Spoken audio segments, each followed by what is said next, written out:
샬롬. 오늘은 느헤미야 두 번째 시간입니다. 준비만 되면 쓰십니다 라는 제목으로 말씀 전하도록 하겠습니다. 본문은 느헤미야 2장 1절에서 10절까지 말씀입니다. 제가 봉독해 드립니다. 이 아닥사스다 왕 제20년 니산월에 왕 앞에 포도주가 있기로 내가 그 포도주를 왕에게 드렸는데 이전에는 내가 왕 앞에서 수심이 없었더니 왕이 내게 이르시되 내가 병이 없거늘 어찌하여 얼굴에 수심이 있느냐, 내가 필연 내 마음에 근심이 있음이로다 하더라. 그때 내가 크게 두려워하여 왕께 대답하되 왕은 만세수하옵소서. 내 조상들의 묘실이 있는 성읍이 이제까지 황폐하고 성문이 불탔사오니 내가 어찌 얼굴에 수심이 없사오리이까 하니 왕이 내게 이르시되 그러면 내가 무엇을 원하느냐 하시기로 내가 곧 하늘의 하나님께 묵도하고 왕에게 아뢰되 왕의 만을 좋게 여기시고 종이 왕의 목전에서 은혜를 얻었사오며 나를 유다 왕 나의 조상들의 묘실이 있는 성읍에 보내어 그 성을 건축하게 하옵소서 하였는데 그때 왕후도 왕 곁에 앉아 있었더라. 왕이 내게 이르시되 내가 몇 날에 다녀올 길이며 어느 때에 돌아오겠느냐 하고 왕이 나를 보내기를 좋게 여기시기로 내가 기한을 정하고 내가 또 왕에게 아뢰되 왕이 만일 좋게 여기시거든 강서쪽 총독들에게 내리시는 조서를 내게 주사 그들이 나를 용납하여 유다에 들어가기까지 통과하게 하시고 또 왕의 살림 감독 아삽에게 조서를 내리사 그가 성전에 속한 영문의 문과 성곽과 내가 들어갈 집을 위하여 들보로 쓸 제목을 내게 주게 하옵소서 하매 내가 내 하나님의 선한 손이 나를 도우심으로 왕이 허락하고 군대 장관과 마병을 보내어 나와 함께 하게 하시기로 내가 강서쪽에 있는 총독들에게 이르러 왕의 조서를 전하였더니 호른 사람 산발락과 종이었던 암몬 사람 도비아가 이스라엘 자손을 흥황하게 하려는 사람이 왔다 함을 듣고 심히 근심하였다. 아멘. 제가 대구에서 있었던 일입니다. 청년 시절 은사 목사님께서 저희 부부에게 식사를 섬겨주셨습니다. 좁디 좁은 이 목회의 길을 가는 이 후배에게 진심 어린 조언을 해주고 싶었던 것입니다. 목사님과 사모님은 본인들이 당했던 그런 배신 그리고 아픈 경험들을 이야기해 주시면서 마지막 결론 같은 말씀을 해주셨습니다.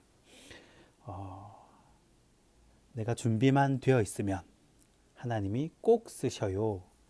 이것이 결론이었습니다.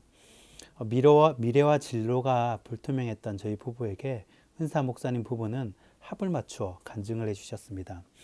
저는 생각했습니다. 정말 준비만 되어 있으면 하나님이 써주실까? 평생 제대로 날개를 펼쳐볼 기회가 없는 사람도 많은데 별별 생각이 다 들었습니다. 그러나 많은 목회 선배들이 하시는 말씀의 공통점은 준비가 되어 있어야 한다는 것입니다. 양들에게 성경으로 좋은 꼴을 먹여줄 말씀의 준비, 그리고 양들의 마음을 헤아리고 공감해 줄 수 있는 목자로서의 준비, 그리고 어떤 염소 같은 양이라도 품고 사랑해 줄 수 있는 인격의 준비, 이 모든 준비를 포함하는 말일 것입니다. 잠언 27장 23절 말씀입니다. 내 양떼의 형편을 부지런히 살피며 내 소떼에게 마음을 두라. 참 마음은 쉽지만 말은 쉽지만요 살아내기는 굉장히 어려운 말씀입니다. 양떼의 형편을 살피려면요 지금 양들이 겪는 어려움을 공감할 수 있는 능력이 목자에게 있어야 하는데 내가 겪어보지 않은 아픔은 공감하기가 어렵다는 것입니다. 또 소떼에게 마음을 두려면요 내 삶에 즐기던 것을 내려놓아야 합니다. 어떤 사람은 시계에 관심이 있고요. 어떤 사람은 자동차에 관심이 있고 또 어떤 사람은 부동산에 관심이 있고 어떤 사람은 카메라에 관심이 있고 이런 모든 관심을 버려야 다시 말해서 나의 욕심을 버려야 소떼에게도 마음을 줄 수가 있는 것입니다. 그렇기 때문에 이 잠언의 말씀은 말하기는 쉬워도 살아내기는 어려운 말씀이라는 것입니다. 비단 목회자만 준비되어야 하는 것은 아닙니다. 취업을 준비하는 사람들에게도요, 준비가 되어야 일할 수 있는 기회가 주어집니다. 토익이라든지 학점, 학위, 봉사활동 등 여러 가지 준비할 것들이 필요합니다.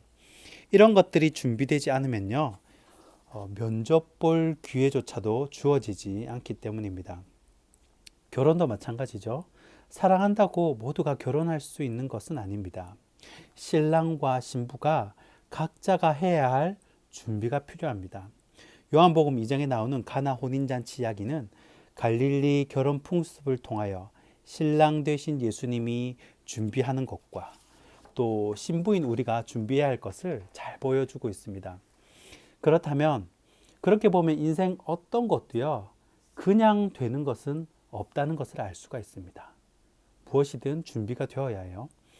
이 느헤미야 1장에서 느헤미야는 예루살렘의 성이 무너지고 또 성문이 불탔다는 소식을 듣습니다.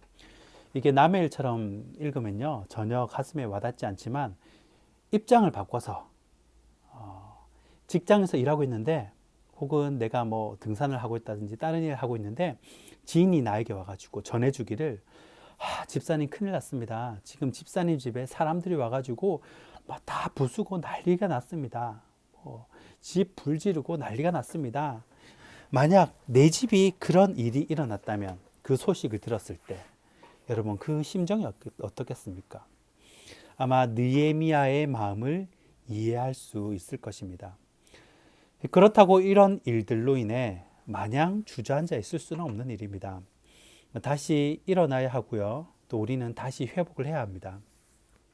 인생이 늘 안 좋은 일만 일어나는 것은 아니기 때문입니다. 준비를 해야 합니다. 인생의 성이 무너지고 또 인생의 성문이 불탔을 때 우리는 어떤 준비가 되어 있어야 하겠습니까? 오늘 말씀을 통해서 그 해답을 얻는 복된 시간이 되시길 바랍니다.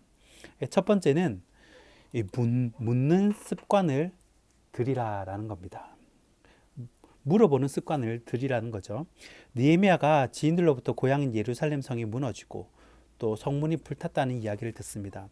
그리고 얼굴에 근심이 가득한 상태로 왕의 수를 따르고 있는 겁니다. 본문 1절과 2절에 그 내용이 나옵니다. 아닥사스다 왕 제20년 니산월에 왕 앞에 포도주가 있기로 내가 그 포도주를 왕에게 드렸는데 이전에는 내가 왕 앞에서 수심이 없었더니 왕이 내게 이르시되 내가 병이 없거늘 어찌하여 얼굴에 수심이 있느냐 이는 필연 내 마음에 근심이 있음이로다 하더라. 그때에 내가 크게 두려워하여. 아멘. 자, 얼굴에 수심이 있는 채로 왕의 수를 올리는 겁니다. 여러분, 아닥사스다 왕은요, 성경의 이 아하수에로, 이 헬라어 음력으로는 크세르크세스라고 합니다. 이 크세르크세스 왕의 아들이에요. 전 세계 127개 나라를 다스리는 엄청난 대제국의 왕입니다. 그러니 반대로 얘기해서 언제나 독살의 위험이 있겠죠. 그런데 술 맡은 자가 이 얼굴에 근심이 있다 그러면 뭔가 왕의 입장에서는 수상한 겁니다. 그렇기 때문에 내어 쫓을 수도 있고 또 목이 잘릴 수도 있을 만큼 얼굴에 근심이 있다는 것은 왕 앞에서는 절대 하면 안 되는 일 중에 하나예요. 그러니까 이 느헤미야가 위협을 느꼈겠죠. 그래서 2절 말미에 크게 두려워하여 그럽니다. 이 왕 앞에서는 수심을 보이면 안 되기 때문입니다. 그런데 그때 왕이 평소에 느헤미야를 좋게 봤나 봅니다. 오히려 느헤미야를 걱정해 주면서 무슨 일이 있는지 물어봐 줍니다. 이 순간 왕이 물어보는, 참 이 순간이 굉장히 중요합니다. 절대정명의 순간이죠. 여러분 인생에 기회가 계속 오는 것은 아니지만 오기는 와요. 기회가 반드시 옵니다. 그때 그것을 잡으면 역전이 되는 것이고 놓치면 다음 기회를 기다려야 합니다. 그러니까 기회가 왔을 때 굉장히 신중해야 합니다. 여러분 이 왕이 호의를 베풀려고 할 때 여러분 그때 느헤미야가 한 행동을 보십시오. 4절입니다. 내가 무엇을 원하느냐라고 왕이 물어보죠. 그때 느헤미야는요. 내가 곧 하늘의 하나님께 묵도하고 라고 기록합니다. 자, 쉬운 성경에는요. 이게 하늘의 하나님께 잠깐 기도드리고 나서 왕에게 대답했습니다 라고 번역을 해 놓았어요. 자, 여러분 어떤 직장을 가든요. 교회 사역을 하든 실수를 줄일 수 있는 최고의 방법은요. 물어보는 겁니다. 담임 목사님께 물어보고요. 전에 사역하셨던 부장님께 또 권사님께 물어보고 장로님께 물어보면요. 실수를 줄일 수가 있어요. 뭐든지 어떤 사역이든지 안 물어보고 하니까 문제가 생기는 겁니다. 느헤미야가 누구에게 묻습니까? 바로 하나님께 묻습니다. 잠깐이라도 기도를 합니다. 여러분, 이것은요, 습관입니다. 습관이 되었기 때문에 이렇게 할 수가 있어요. 하나님께 기도하는 습관은요, 곧 하나님께 물어보는 습관입니다. 습관은 평소에 그렇게 했다는 거죠. 느헤미야는 늘 하나님께 물어보고 기도하는 사람이라는 것입니다. 묻는 습관만 잘 들여도요, 인생의 큰 실수는 하지 않게 됩니다. 여러분, 누구에게 묻겠습니까? 당연히 하나님 아버지께 물어야지요. 매 순간 하나님께 물어보고 지혜를 얻는 저와 여러분이 되길 소원합니다. 두 번째